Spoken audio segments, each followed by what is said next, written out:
On continue sur le continent africain avec le Sénégal sous haute tension.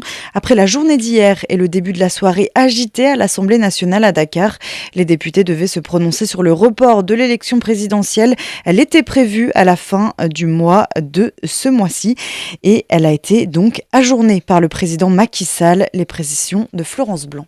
Une Assemblée nationale sous pression après une longue journée de débat houleux. Le vote a eu lieu après l'expulsion par les gendarmes des députés de la principale coalition de l'opposition. Ceux-ci réclamaient un débat sur le fond avant de s'exprimer. Alors ceux qui sont restés ont adopté ensuite à la quasi-unanimité, 105 voix pour, une contre, adopté la proposition de loi de reporter le vote au 15 décembre 2024. Adopté aussi la loi pour que le président sortant reste en fonction d'ici là.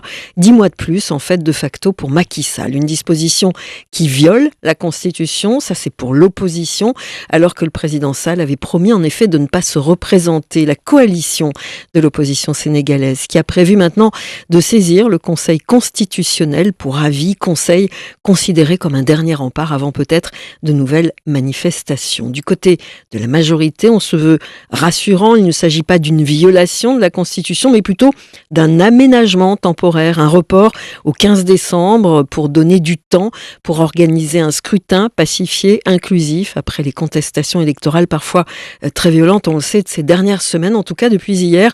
L'Internet mobile est coupé. Les autorités se sont justifiées en parlant d'appels à la haine qui circulent en ce moment sur les réseaux et de risques de troubles à l'ordre public. Les précisions de Florence Blanc.